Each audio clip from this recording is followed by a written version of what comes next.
മലയാള cinema മേഖലയിൽ രാസലഹരി ഉപയോഗം വ്യാപകമെന്ന് നടനും ലഹരിക്കേസ് പ്രതിയുമായ ഷൈൻ ടോം ചാക്കോയുടെ നിർണായക വെളിപ്പെടുത്തൽ. പല നടന്മാരും ലഹരി ഉപയോഗിക്കുന്നുവെങ്കിലും പഴി മുഴുവൻ തനിക്കും മറ്റൊരു നടനും മാത്രമാണെന്ന് ഷൈൻ പോലീസിന് മൊഴി നൽകി. ലഹരി ഉപയോഗിക്കുന്നത് ആരായാലും ഉരുക്കുമുഷ്ടി കൊണ്ട് നേരിടുമെന്ന് എക്സൈസ് മന്ത്രി എം ബി രാജേഷിന്റെ മുന്നറിയിപ്പ്. മണിക്കൂറുകൾ നീണ്ട ചോദ്യം ചെയ്യലിൽ ഷൈൻ ടോം ചാക്കോ വെളിപ്പെടുത്തിയത് നിർണായക വിവരങ്ങൾ. സിനിമാ മേഖലയിൽ പ്രമുഖർ പലരും ലഹരി ഉപയോഗിക്കുന്നുണ്ട്. പക്ഷേ പേര് തനിക്കും മറ്റൊരു നടനും മാത്രമാണ്. ലഹരി ലഭിക്കുന്നത് സിനിമാ അസിസ്റ്റന്റിൽ നിന്നാണ്. ഷൈന്റെ 2 ബാങ്ക് അക്കൗണ്ടുകൾ കേന്ദ്രീകരിച്ചാണ് പോലീസ് അന്വേഷണം.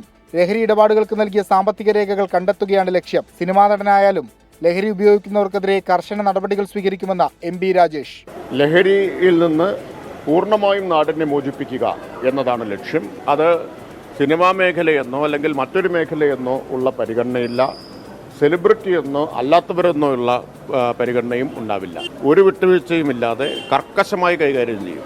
ഞാൻ മുമ്പൊരിക്കൽ പറഞ്ഞിട്ടുണ്ട്, ഉരുക്കുമുഷ്ടി കൊണ്ട് അടിച്ചമർത്തുമെന്ന്. അത് തന്നെയാണ് നിലപാട്. ഷൈൻ നൽകിയ മൊഴി വിശദമായി പരിശോധിച്ച് അടുത്ത ദിവസം വീണ്ടും ചോദ്യം ചെയ്യാൻ വിളിപ്പിച്ചിട്ടുണ്ട്. രാസലഹരി പരിശോധനാ ഫലം ലഭിക്കാൻ 1 മുതൽ 3 മാസം വരെ സമയമെടുക്കും. ഫലം വന്നതിന് ശേഷമാകും കൂടുതൽ വകുപ്പ് ചുമത്തുന്നതിൽ തീരുമാനമെടുക്കുക. ഷൈൻ ടോം ചാക്കോയോട് ലഹരി വിമുക്തി കേന്ദ്രത്തിൽ ചികിത്സ തേടാൻ പോലീസ് അഭിപ്രായപ്പെട്ടെങ്കിലും ആലോചിക്കട്ടെ എന്നായിരുന്നു മറുപടി. ലഹരി കേസുമായി ബന്ധപ്പെട്ട് ഷൈൻ ടോം ചാക്കോക്കെതിരെയുള്ള കൂടുതൽ തെളിവുകൾ തേടുകയാണ് പോലീസ്.